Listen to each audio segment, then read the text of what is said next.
நவீன களத்தில் தங்கம் தென்னரசு, திருச்சுழியில் திருப்பம் யாருக்கு? திருச்சுழி சட்டப்பேரவை தொகுதியில இந்த தடவை மும்முனை போட்டி நிலவரதால வாக்குகள் சிதறும் அபாய நிலை ஏற்பட்டிருக்கு. விருதுநகர் மாவட்டத்துல இளமையான தொகுதியா இருக்குது திருச்சுழி தொகுதி. கடந்த 2006 நடந்த தொகுதி மறுசீரமைப்புக்கு அப்புறமா அருப்புக்கோட்டை தொகுதியிலிருந்து திருச்சுழி தொகுதி தனியாக பிரிக்கப்பட்டுச்சு. இந்த தொகுதியில விவசாயம் தான் பிரதான தொழிலா இருந்தாலும் மழையை நம்பிதான் இங்க விவசாயிகள் இருக்கிறாங்க.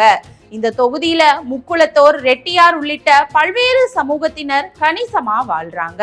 திருச்சுழி, காரியாப்பட்டி, நரிக்குடி ஒன்றியங்களையும் குலசேகரநல்லூர், மாங்குளம், மேலகண்டமங்கலம், குரணைக்குளம், ஆலப்பட்டி, பொம்மைக்கோட்டை உள்ளிட்ட 40 வருவாய் கிராமங்களும் இருக்குது. இந்த தொகுதியில மறுசீரமைப்புக்கு அப்புறமா 1,645 ஆண் வாக்காளர்களும் 1,03,634 பெண் வாக்காளர்களும் இதர வாக்காளர்கள் 14 பேர் அப்படின்னு மொத்தம் 2,04,293 வாக்காளர்கள் இருக்கிறாங்க.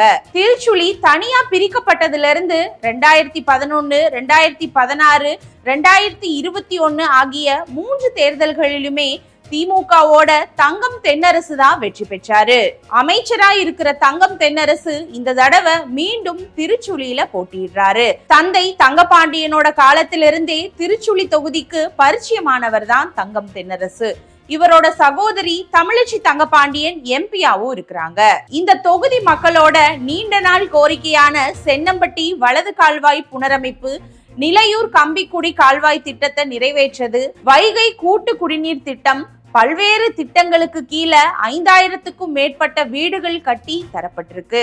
பெண்களுக்கு தொழில் முனைவோர் பயிற்சி, அதுக்கப்புறம் அரசு கலை கல்லூரி அப்படின்னு பல்வேறு திட்டங்களை தங்கம் தென்னரசு நிறைவேற்றி இருக்கிறாரு. எதிரணியில அதிமுக சார்பில் இந்த தடவை முன்னாள் எம்எல்ஏ ராஜவர்மன் களமிறக்கப்பட்டிருக்காரு. ராஜவர்மனுக்கு திருச்சுழி தொகுதி புதுசு அப்படின்னாலும் கட்சி பணியில பழக்கமான தொகுதி அப்படின்னே சொல்லலாம். சாத்தூர் தொகுதியில கடந்த 2019 நடைபெற்ற இடைத்தேர்தல்ல அதிமுக சார்பில் போட்டியிட்டு வெற்றியும் பெற்றாரு.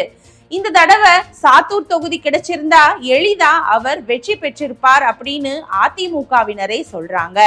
இந்த நிலையில எதிர்பாராத விதமா திருச்சுழி வேட்பாளரா ராஜவர்மன் அறிவிக்கப்பட்டாரு.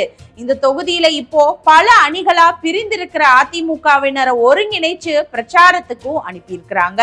இது இவருக்கு பலம் அப்படின்னு சொல்லப்பட்டாலும் மண்ணின் மைந்தன் அப்படிங்கிற பெயர் பெற்ற தங்கம் தென்னரசுக்கு கடும் போட்டி இருக்கும் அப்படின்னே சொல்லப்படுது. தேர்தல் வியூகம் வகுத்து கட்சியினரை களப்பணியில ஈடுபடுத்துறதுல ராஜவர்மன் கை தேர்ந்தவர் அப்படின்னு சொல்லப்படுது. நாம் தமிழர் கட்சி வேட்பாளர் கார்த்திக் ராஜாவும் தாவேகா வேட்பாளர் சமயனும் இங்க போட்டியிடுறாங்க. திருச்சுழி தொகுதிக்குட்பட்ட காரியாப்பட்டி உள்ளிட்ட பகுதிகளில் சீமான் பிரச்சாரத்துக்கு பிறகு கார்த்திக் ராஜாவுக்கான ஆதரவு சற்று உயர்ந்திருப்பதா கருதப்படுது.